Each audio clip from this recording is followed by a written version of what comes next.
이 시편 127편은 여러 시편 중에서 지혜시라고 일컬어지는 그런 시입니다. 지혜시. 시편 중에서 인생의 도리, 선과 악의 갈등, 그리고 하나님을 경외하는 삶에 대한 교훈을 담고 있는 그런 시를 지혜시라고 분류합니다. 이런 지혜를 담은 시편들은 우리 인생의, 이 글을 읽는 우리 인생의 영적인 나침반 역할을 하죠. 이 지혜시는 단순한 시의 글에 그치는 것이 아니라 우리 삶의 실제적인 무수히 많은 갈등의 순간들, 또 끝없이 반복되는 인생의 방향과 목적을 정해야 되는 중요한 선택의 순간들, 선택의 시간들, 그때 우리 선택을 돕는 그런 지혜, 힘이 있습니다. 해서 넉넉히 우리의 인생의 나침반이라고 말할 수도 있습니다. 그중 127편, 우리가 함께 읽었던 시편 127편이 그런 지혜의 시로 분류되는 거죠. 시편 127편도 인생의 생사화복, 아니 인생 전부를 주관하시는 분 오직 여호와 한 분, 여호와 하나님 한 분이심을 그렇게 우리에게 교훈하고 노래합니다. 해서 모든 인생들은 겸손히 그 하나님을 의지해야 한다라고 교훈하죠. 분명 우리들 인생, 사람은 근본적으로 불안하고 아무리 수고해도 미래를 장담할 수 없는 그런 불안한 존재들입니다. 본문은 그런 우리 인생의 성공, 실패를 좌우하는 그분이 바로 하나님이시라고 우리에게 교훈합니다. 특별히 가정의 달 5월 시작하면서 묵상하는 이 말씀은 우리들 개인의 인생만이 아니라 우리의 가정, 우리 일터 역시 하나님께서 주관하셔야 함을 깨닫게 하죠. 오늘 해서 이 말씀이 가정의 달 5월을 살아갈 우리들에게 귀한 도전이 되기를, 또 새로운 은혜가 되기를 간절히 소원합니다. 자, 봅시다. 1절입니다. 같이 읽죠. 시작. 여호와께서 집을 세우지 아니하시면 세우는 자의 수고가 헛되며 여호와께서 성을 지키지 아니하시면 파수꾼의 깨어있음이 헛되도다. 1절은 여호와께서, 하나님께서 우리의 집을 세우셔야 한다라고 가르칩니다. 그렇지 않고 우리 스스로 우리의 집을 세우려 한다면 그 모든 수고는 결국 헛될 거라고, 헛된 수고라고 그렇게 가르칩니다. 말씀드린 것처럼 이 본문의 집이라는 표현은 진짜로 우리의 집, 가정을 말하는 걸 수도 있고, 나아가서 우리의 일터일 수도 있고, 또 개인적으로는 우리의 인생을 말하는 것일 수도 있습니다. 분명한 것은 그 모든 것, 우리 인생, 우리 가정, 일터, 나아가 교회와 이 나라 모두 여호와 하나님께서 세우셔야 한다라고 오늘 본문은 우리에게 교훈하고 있는 거죠. 이 시의 저자는 솔로몬으로 알려져 있습니다. 이 솔로몬입니다. 아시는 것처럼 사실 솔로몬은 직접 성전 그리고 왕궁들을 건축한 경험이 있는, 건축의 노하우를 알고 있는 건축의 전문가라고 말할 수 있는 그런 사람입니다.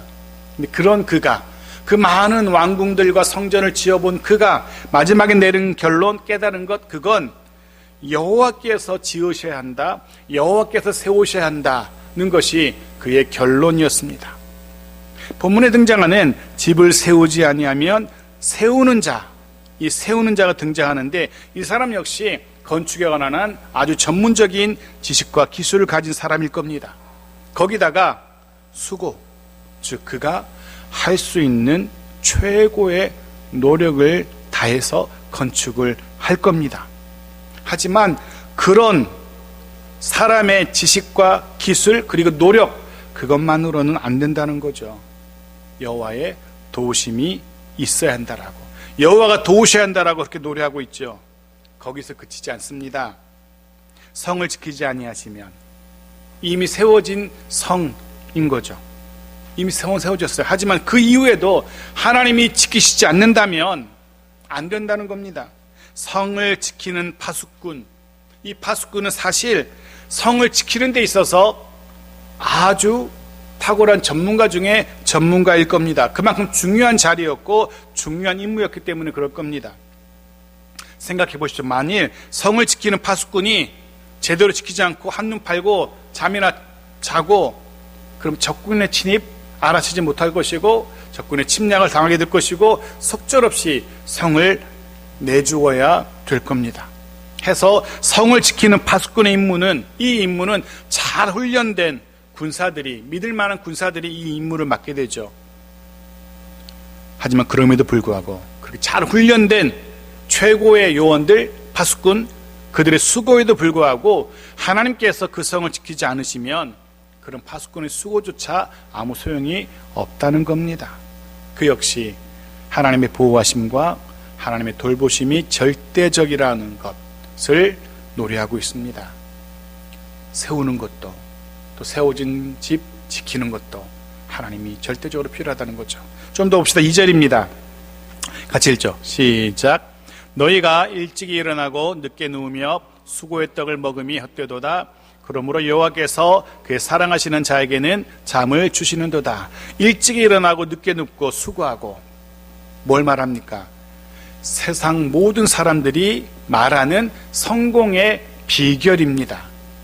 세상 모든 사람들이 성공하기 위해서, 원하는 것을 얻기 위해서, 더 많은 것을 가지기 위해서 그렇게 다른 사람보다 더 일찍 일어나고 더 늦게 눕고 종일토록 수고하고 또 수고합니다. 그래야 성공적인 삶을 살 수 있다고, 그래야 원하는 것 손에 넣을 수 있다라고 세상은 그렇게 우리에게 말합니다. 하지만 성경은 그렇게 말하지 않습니다. 오히려 그런 모든 수고들은 헛된 수고라고 그렇게 말하죠. 물론 그렇다고 해서 그런 수고들이 필요 없다는 의미 아닙니다. 필요하죠. 누구보다 일찍 일어나야 되고 게을러서는 안 됩니다. 다른 사람보다 더 열심히 수고해야 됩니다. 남들보다 더 늦은 시간까지 일해야만 합니다. 그래야 원하는 것, 성공의 가능성 더 커질 겁니다. 하지만 그럼에도 불구하고 여전히 불안한 인생이죠.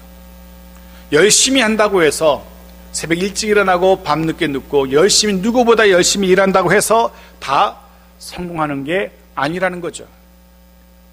얼마 되지 않았는데 다큐멘터리 72시간이라는 그런 프로그램을 하더라고요. 관악산이 나오길래 한번 봤어요.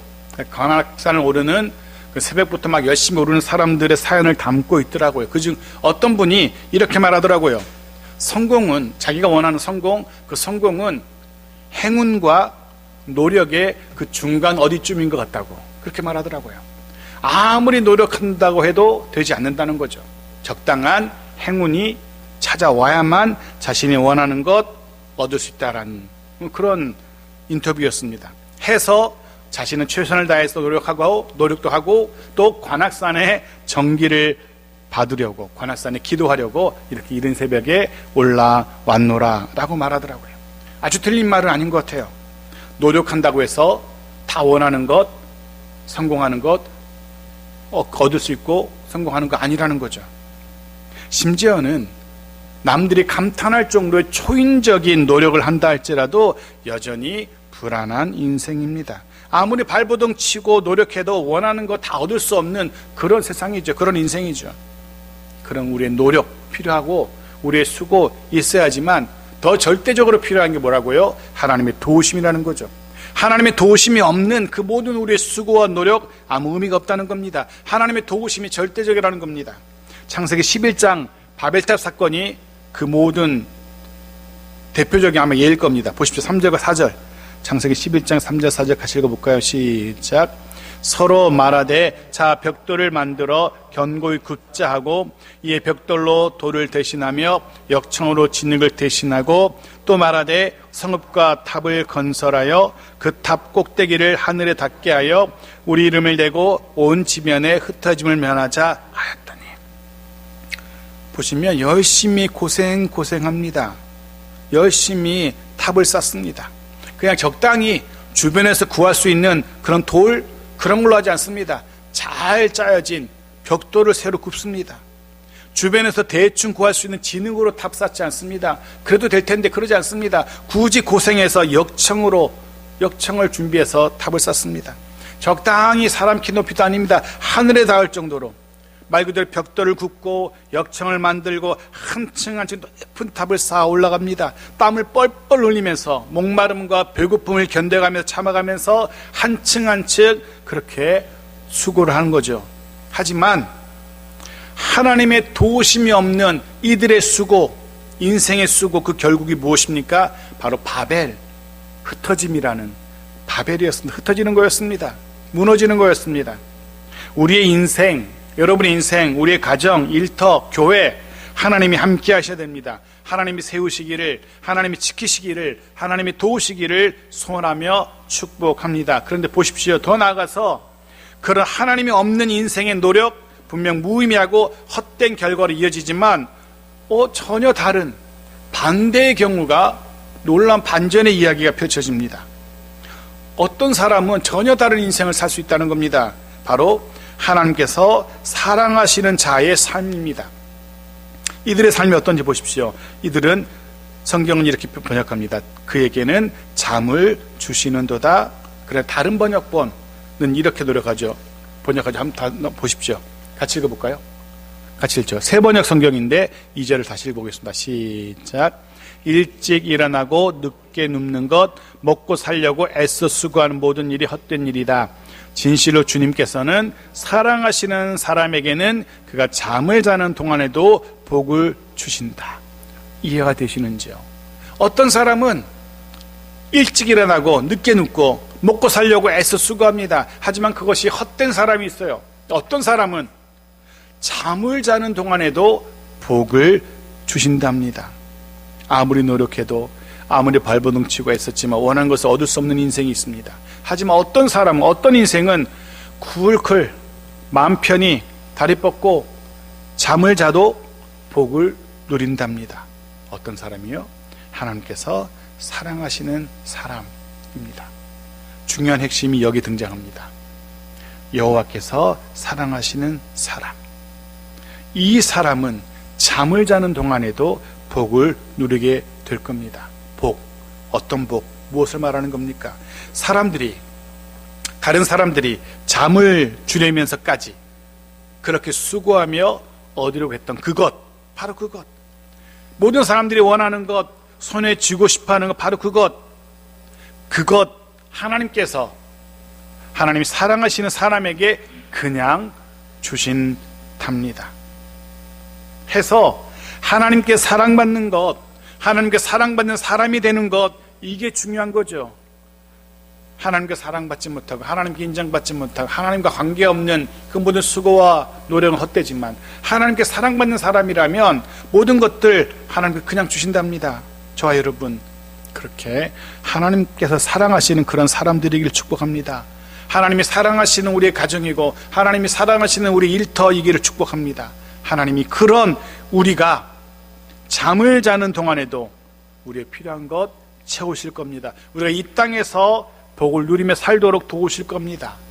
우리들 모두 그렇게 하나님이 주시는 복을 누리는 인생이고 가정이고 일터이기를, 그래 하나님이 사랑하시는 가정이고 우리들 모두의 일터이기를 주의 이름으로 축복합니다. 그리고 이어지는 3절부터는 하나님께서 그렇게 사랑하시는 자에게 주시는 복 중에서 대표적인 한 가지를 우리에게 소개해 줍니다. 무엇인지 보십시오. 3절입니다. 같이 읽죠. 시작. 보라, 자식들은 여호와의 기업이요 터의 열매는 그의 상급이로다. 자녀의 복을 말합니다.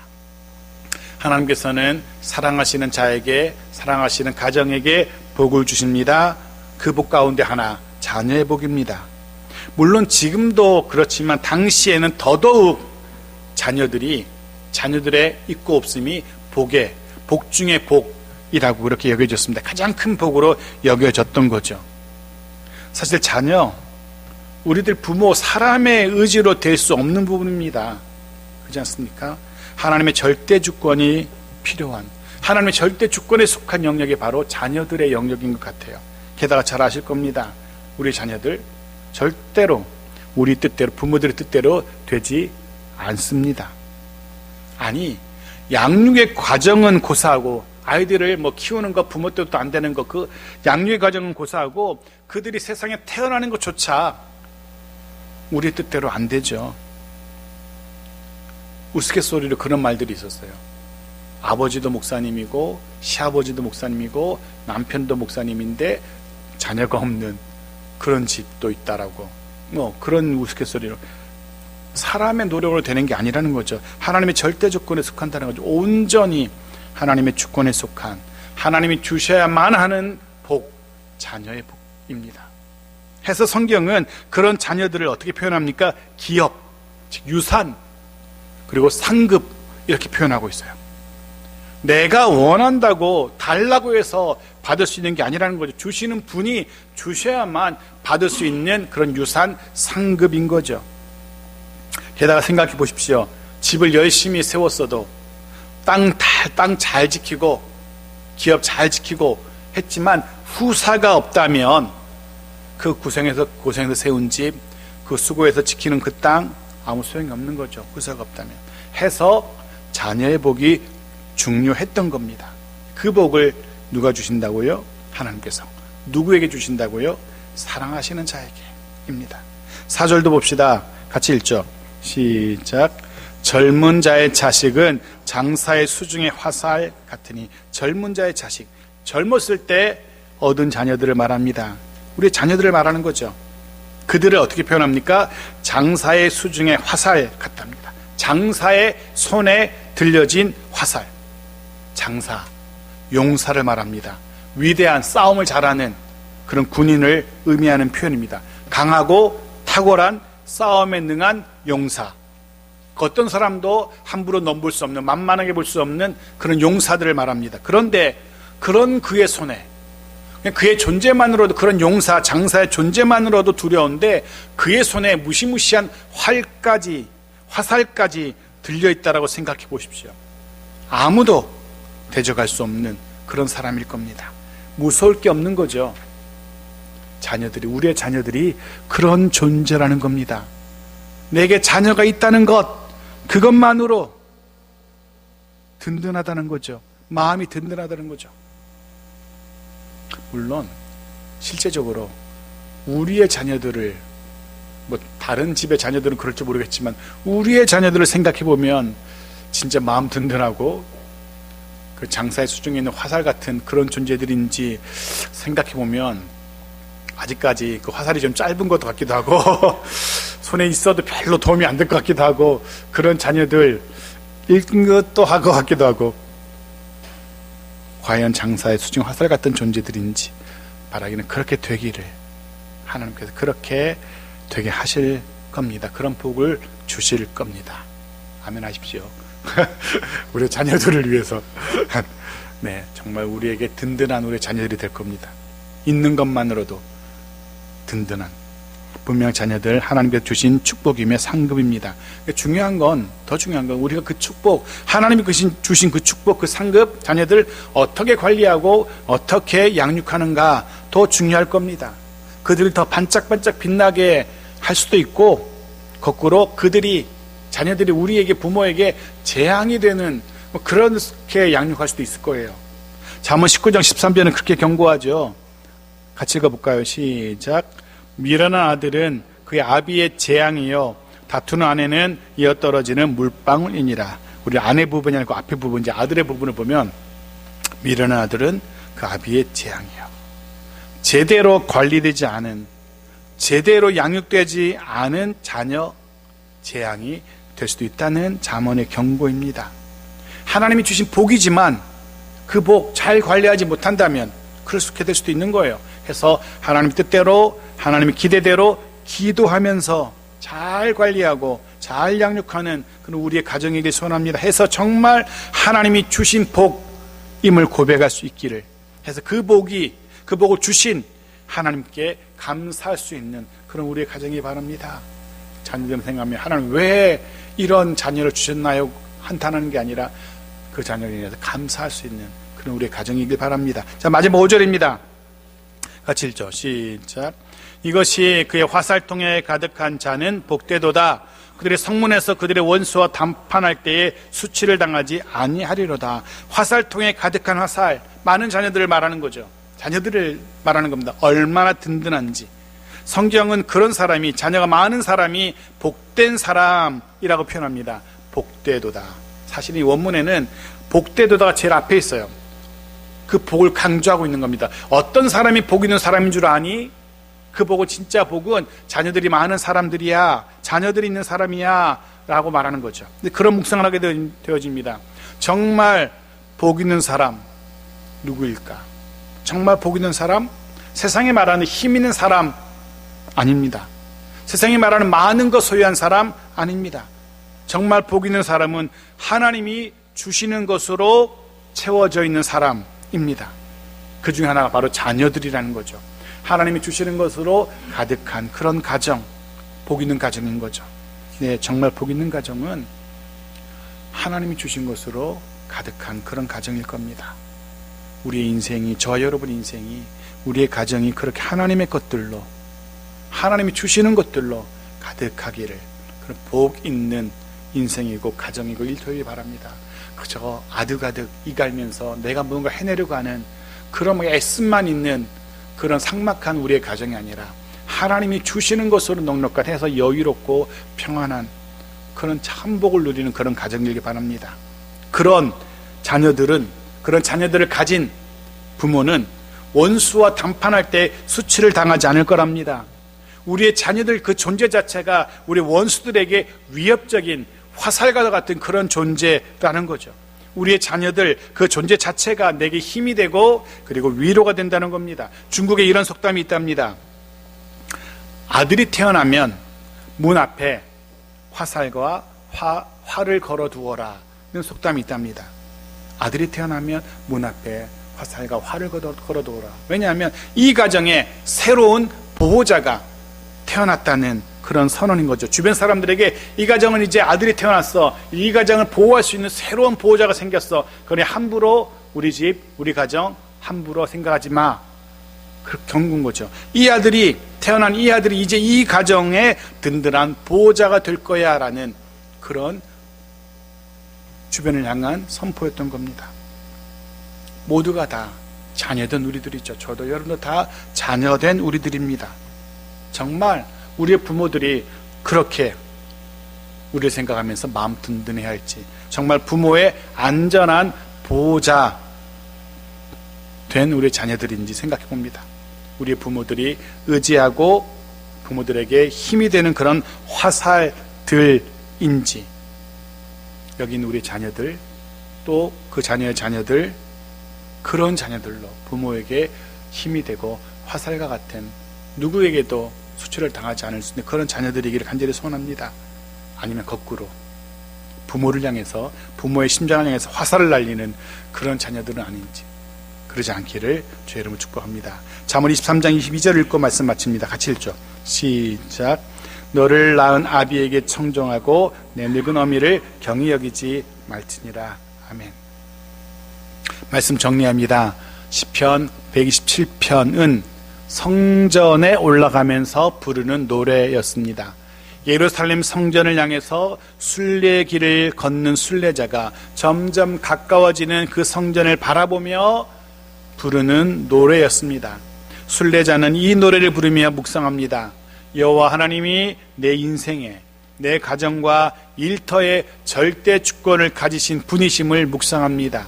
이 노래에 등장하는 집은 사실은 주의 집, 성전이었을 것이고, 이 노래에 등장하는 성은 바로 예루살렘 성이었을 겁니다. 이 노래에 등장하는 사랑하시는 자는 사실은 이 시편을 지은 자신, 여디디아라는, 즉 사랑받는 자라는 그런 별명을 가졌던 솔로몬 자신이었을 겁니다. 혹은 더 나아가서 자신이 다스리는 그 백성들, 하나님의 집을 향해서, 성전을 향해서 올라오는 이스라엘 백성들일 수도 있을 겁니다. 솔로몬은, 또 이스라엘 백성들은 이 노래를 부르면서 성전에 올라옵니다. 그리고 이 노래를 부르면서 마음에 새기고 또 새겼을 겁니다. 예루살렘 성, 이 성전 세우고 지키는 것, 내게 달려있는 것이 아니라 하나님께 달려있다는 것 마음에 새기며 또 새겼을 겁니다. 이 땅에서 또 다른 순례의 길, 인생의 길을 걷고 있는 저와 여러분입니다. 우리들 역시 이 노래를 묵상하면서 마음에 새길 수 있기를 바랍니다. 우리의 집, 우리의 가정, 일터, 교회, 우리의 나라, 하나님께서 세우시길, 하나님이 지키시길, 하나님이 복주시기를 기도합니다. 특별히 우리의 가정 하나님이 세우시고 지키시며 하나님의 복으로 채우시는 그런 가정이기를 간절히 소원하며 축복합니다. 그리고 우리의 자녀들 정말 화살통에 가득한 화살처럼 든든하게 또 신실하게 잘 자라나기를 하나님께서 그렇게 도우시고 인도하시기를 주의 이름으로 축복합니다.